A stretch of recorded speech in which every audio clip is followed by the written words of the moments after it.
하나님 말씀 골로새서 2장 1절부터 5절까지 우리 먼저 한 목소리로 읽겠습니다.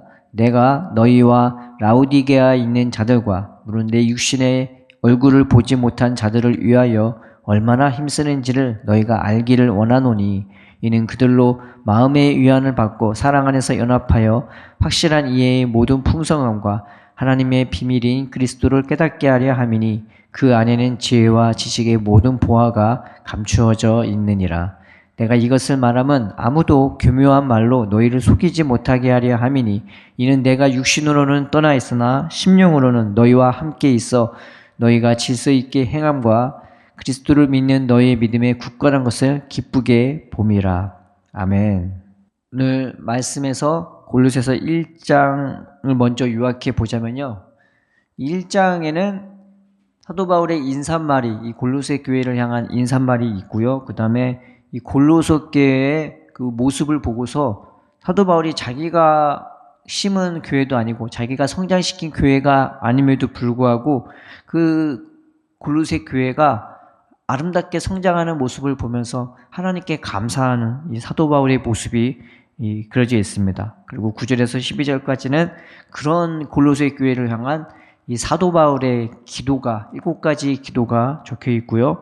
그 다음에 그 7가지 기도의 맨 마지막에 다시 한번 사도 바울이 감사하면서 이 성도의 기업의 유산을 주신 그 하나님께 감사하는 모습이 그려지면서 예수님이 주시는 그 기업의 유산이 뭔지, 하나님이 그 유산을 주시기 위한 계획이 뭔지, 예수님을 통한 계획이 뭔지 13절에서 18절 그리고 19절에서 23절에 각각 그려져 있습니다. 그리고 24절에서 29절은 그 하나님의 계획, 그 예수님의 그 안에 있는 생명을 주기 위한 그 예수님의 피와 그 충만함과 우주적 기운을 그 힘을 그 열심을 이 사도 바울도 그 열심을 따라서 자기도 온 힘을 다해서 일꾼이 되었노라고 그것을 가르쳐주기 위해 그걸 전하기 위해 자기도 피와 땀과 온 희생으로 하나님의 복음을 증거하고 있는 것을 설파하고 있는 것입니다. 이 장은 그렇게 교회의 일꾼된 바울이 이 골로새 교회를 향해서 얼마나 자기가 힘쓰고 있는지 그것을 이 골로새 교회가 알기를 원한다고 적혀 있죠.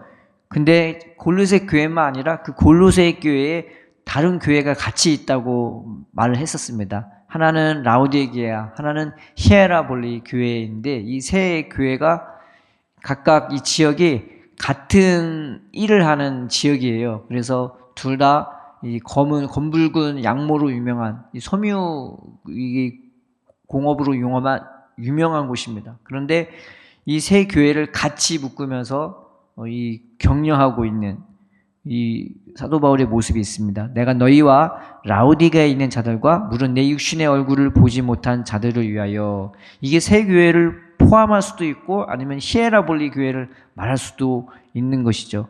내가 얼마나 힘쓰는지를 너희가 알기를 원하노니 이 바로 전절에서는 사도 바울이 내 안에서 역사하시는 자의 역사를 따라서 나도 힘을 다해 수고한다고 얼마나 하나님이 이 일을 위해 힘쓰는지 애쓰는지 땀 흘리는지 노심초사하시는지 당신의 그 교회를 향해서 이 희생하시는 예수님 헌신하시는 예수님 그리고 그 일을 이루기 위해서 모든 사람의 기도에 귀 기울이시는 하나님 그 하나님의 계획을 말하면서 나도 너희를 위해서 힘쓰고 있다고 애쓰고 있다고 자기가 낳은 교회가 아님에도 불구하고 자기가 힘썼던 교회가 아님에도 불구하고 이 골로새 교회 소식이 자기의 귀에 들린 다음부터 얼마나 힘쓰고 애쓰는지 이 사도 바울의 모습을 보여주면서 사도 바울이 근데 내가 이렇게 너희를 위해서 힘쓰고 애쓰는 것을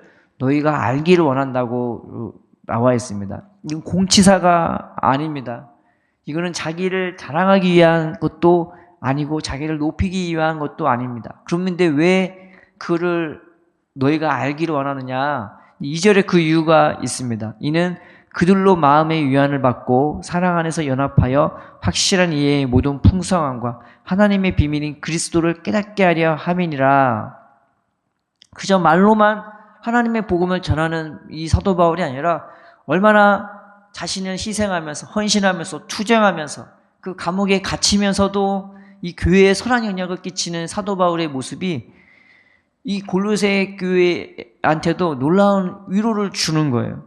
그렇게 힘쓰고 애쓰는 모습이. 그래서 마음에 위안을 받다 할 때 이 위안이라는 말이 파라칼레오라는 헬라어 단어인데 이게 위로하다, 격려가 되다라는 뜻이 되는 것입니다. 자기가 신앙생활 잘하고 있는지 어떻게 알아요? 그런데 이 사도 바울의 모습을 보면은 우리도 제대로 가고 있구나라는 걸 깨달아져요.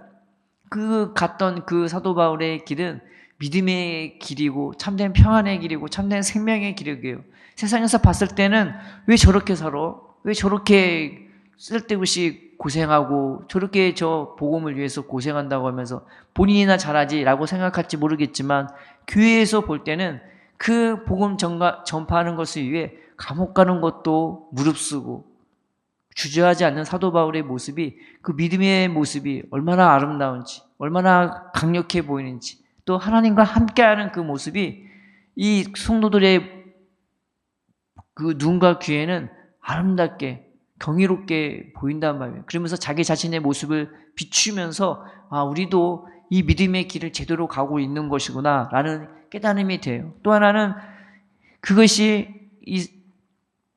그 간접적으로 사도 바울의 모습을 보고 듣는 것이 위로가 되고 격려가 되기도 하지만 이 사도 바울의 직접적인 힘씀, 애씀, 그들을 위하여 기도하고 그들을 위하여 자기 성도들을 보내거나 디모데를 보내거나 에바브라를 다시 돌려보내면서 말씀을 증거해주는 이 모습이 이 성도들에게는 놀라운 위로가 되고 격려가 되는 것입니다. 예전에 대학교 때 신학생 때요, 이 중국에 선교하는 이 한국인 선교사들의 그 비디오 테이프가 있었는데 그거를 이제 수업 시간에 보게 됐단 말이죠. 그런데 이 중국인 사람들이요, 말씀을 얼마나 사모하는지 주의 종을 볼 수가 없어요. 그냥 이잡듯이 잡으려고 하는 이 중국 당체 때문에 선교사 만나기도 쉽지가 않고 그 말씀 듣는 것도 쉽지가 않아요. 그럼에도 불구하고 이 선교사가 올 때 그들은 얼마나 마치 하나님을 보듯이 대하는지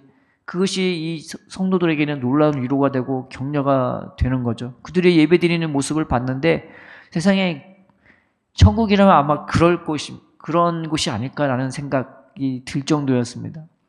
우리의 예배는 얼마나 서로 간에 사랑이 있고 은혜가 있습니까? 얼마나 음악이 빵빵하고 무대가 빵빵하고 조명이 빵빵하고 그 콘티가 빵빵합니까? 그런데 그들은요 기타 하나밖에 없고 그 찬양도 뭐 옛날 찬양, 우리가 부르는 옛날 찬양임에도 불구하고 뜨거움이 있었고 사랑이 있었고 위로가 있었고 격려가 있었습니다. 찬양 하나 부르는데도 막 은혜가 넘치고 서로 막 눈물 흘리면서 찬양하는 모습이 저희는 굉장히 오히려 그 모습을 보면서 고개가 숙여지는 모습이더라고요. 그런데 그 성도들이 이 선교사가 지나가는 모습이라도 보고 싶어갖고 숲속에 숨어갖고 선교사가 차 타고 가는 것을 몰래 보면서 눈물 흘리고 감사하고 기도하는 모습을 볼 수가 있었던 것입니다. 이것도 똑같은 거예요. 그 사도 바울의 그 기도가, 그 사도 바울의 힘씀 애씀이 이 골로새 교인들에게 놀라운 위로가 되고 격려가 되는 것입니다. 그 힘쓰고 애씀에 또 어떤 은혜를 주냐? 사랑 안에서 연합하게 만들어요. 자기를 위해서 힘쓰고 애쓰는 그 사도 바울을 보면서 이 골로새 교인도 더욱 서로 사랑하고 더 뜨겁게 서로를 위해 기도하고 서로가 서로를 보면서 하나님께 감사하고 그런 모습을 유발하게끔 그렇게 인도하게끔 이 사도 바울이 힘쓰고 애쓰고 있는 것입니다.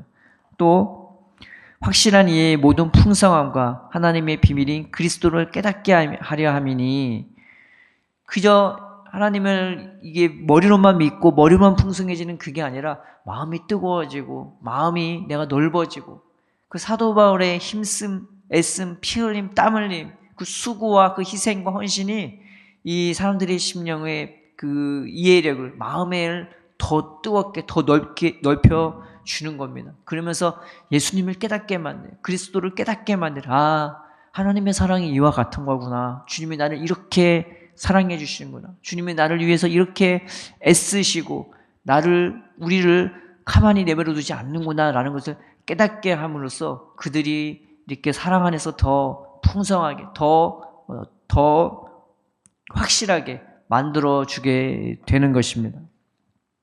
그 다음 말씀, 그 안에는 지혜와 지식의 모든 보화가 감추어져 있느니라. 이 지혜와 지식의 모든 보화라는 것은 그저 지적인 지혜와 지식을 말하는 것이 아니라 우리의 심령 가장 깊은 곳, 그리고 우리의 마음의 그 놀라운 은혜, 그리고 우리 삶의 인생의 전반에 걸쳐서 우리를 새롭게 하고 우리를 마음의 길, 삶의 길을 바르게 인도하는 지혜와 지식이 되는 것입니다. 베드로후서 1장 3절에는 생명과 경건에 속한 모든 것을 예수님 안에서 우리에게 주었다고 얘기했고, 에베소서 1장 3절에는 그리스도 안에서 하늘에 속한 모든 신령한 복을 우리에게 주었다고 말하고 있습니다. 성경의 증언이 다 똑같아요. 한결같습니다. 예수님 안에 있는 그 생명, 그 은혜를 우리 가운데도 부어주었다고 말하고 있는 것입니다. 그래서 사도 바울은 자기 안에 있는 그리스도의 그 은혜대로 자기도 똑같이 수고하고 힘쓰고 애쓰면서 그 영향력이 그대로 골로새 교회에게 더 임하기를, 더 확실하게, 더 풍성하게 임하기를 부모의 심령으로, 애타는 심령으로, 기도하는 마음으로 힘쓰고 헌신하는 것입니다. 4절에 그렇게 하는 이유가 또 있다고 나와요. 내가 이것을 말하면 아무도 교묘한 말로 너희를 속이지 못하게 하려 함이니. 그 당시에 이단들이 많았습니다. 영지주의도 있고 금욕주의도 있고 천사 숭배하는 것도 있고 많이 있었어요. 그런데 다 교묘한 말이에요. 그들이 여러 가지 설득력 있는 말들로 사람을 교묘히 이게 속이는 거예요.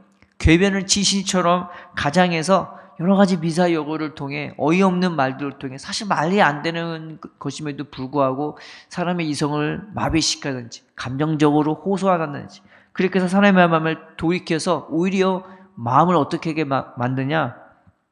오늘 말씀과는 거꾸로 위로와 격려가 아니라 쓸데기 없는 말씀으로 세상적인 소망을 갖게 하거나, 내가 죄를 저지르면서도 아무런 무감각하게 만들거나 마음을 불편하게 하거나 교회를 연합되게 하는 것이 아니라 오히려 서로 나눠지게 하거나 예수님을 따르는 것이 아니라 그 예수님을 더 신실하게 믿고 의지하는 것이 아니라 그 예수님을 떠나게끔 만드는 그런 이 교묘한 말들이 너무 많았단 말이죠. 그래서 사도 바울이 지금 열심히 제대로 잘 서 있는 골로새 교회를 더 푸시업 해주는 거예요. 더 힘을 주는 거예요. 더 확실하게, 더 풍성하게 해주려고, 그런 것들로 지켜주기 위해, 그런 것들로 흔들리지 않게, 요동하지 않게, 오히려 분별력 있게 딱 듣지 않고 보지 않고 오히려 그걸 떠나게 만들고 하나님만을 온전히 신뢰하고 믿도록 사도 바울이 그렇게 해주고 있는 것입니다. 이는 내가 육신으로는 떠나 있으나 심령으로는 너희와 함께하고 있어.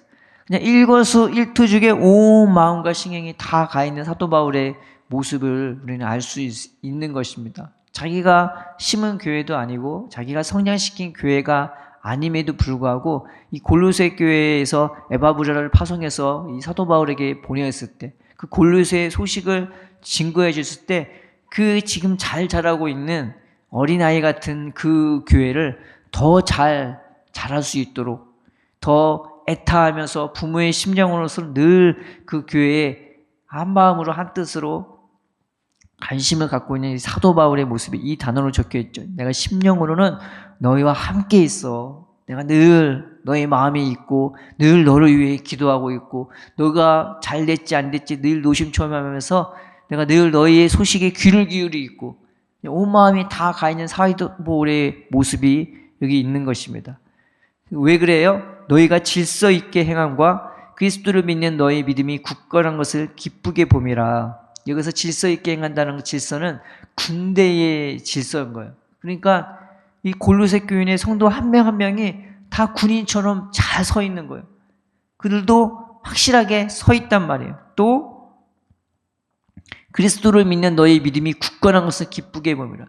예수님을 자신의 주로 확실하게 믿고 확실하게 따르고 있는 그 골로새 교인의 모습이 이 사도 바울의 보기에도 너무나 아름답고 너무 마음에 감명과 감동을 주고 있는 것입니다. 그래서 이 제대로 서 있는 이 골로새 교회에 여러 가지 문제가 들어오고 있긴 하지만 그 문제들로부터 이 골로새 교회를 보호해 주기 위해 이들이 더 예수님 안에 굳건히 뿌리내리게 하기 위해 힘쓰고 애쓰고 그들을 더 확실하게 더 풍성하게 하기 위해 피와 땀과 눈물을 흘리는 이 사도 바울의 모습이 바로 1절부터 5절에 적혀 있는 것입니다. 하나님은 우리를 더 붙잡아 주시려고 하시는 분이십니다. 잘못했을 때는 채찍을 때리기도 하시지만은 우리가 하나님의 은혜에 섰을 때 우리가 더 잘 쓰도록 하기 위해 더 풍성하게 하도록 하기 위해 우리의 생각과 마음뿐만 아니라 우리의 눈에 보이는 성도의 교제를 통해서 또한 교역자들의 그런 교제를 통해서 우리를 더 은혜로 풍성케 하시는 분이신 것입니다. 오늘 하나님 우리가 기도하기를 하나님 나에게도 이 은혜를 베풀어 달라고 더 확실하게 더 풍성하게 하기 위한 이 은혜를 베풀어 달라고 나에게도 이런 희생과 눈물의 헌신의 사람을 그런 것은 꼭 사람이 아니더라도 하나님 말씀을 읽을 때 기도를 할 때 하나님 내가 예배를 드릴 때 내 삶에서 예수님의 이름을 부르고 예수님과 동행할 때 더 확실하게 하는 은혜 더 풍성하게 하는 은혜를 내가 깨닫게 해달라고 주님의 그 마음과 눈물과 힘씀 땀 흘림 애씀을 내가 깨달아게 해주시고 그 하나님 은혜로 내가 오늘 살게 해달라고 주님 앞에 나아가는 저와 여러분 되기를 주님의 이름으로 축원드립니다. 예수님이 말씀하시기를 내가 이 땅에 온 것은 양으로 생명을 얻게 하고 더 풍성케 하려 함이라고 말하고 있습니다. 은혜는 그냥 오늘 받은 은혜로 끝나는 것이 아니라 하나님은 날마다 하루하루 더 확실하게 더 풍성하게 우리를 위해서 온 힘과 애를 쓰십니다. 세상에 자녀를 낳는데 그냥 오늘 먹을 거 지금껏 사는 대로 그냥 살으라고 하는 부모가 어디 있습니까? 부모의 마음은 더 주고 싶고 더 채워주고 싶고 더 이 아이들의 지경을 넓혀주고 싶고 이것도 저것도 가르쳐주고 싶고 이것도 저것도 이 아이가 경험하면서 더 강해지고 더 지혜롭게 되기를 원하는 게 이 부모의 마음 아니겠습니까? 하나님도 동일합니다. 그냥 생명만 주는 게 아니라 그것을 더 확실하게 더 풍성하게 우리에게 주어진 삶에서 하나님을 경험케 하도록 예수님을 경험케 하도록 그 하나님의 나라의 또 풍성함을 우리가 누리게끔 우리 하나님은 우리를 지금도 부르시고 힘쓰시고 애쓰시고 계시는 것입니다. 우리가 이 주님의 마음을 이 사도 바울의 마음을 깨달아서 마음의 위로를 받고 마음의 격려를 받아서 저 하나님 나라를 향해서 날이 가면 날이 갈수록 더 확실해지고 풍성해지는 은혜로 채워지기를 주님의 이름으로 축원드립니다.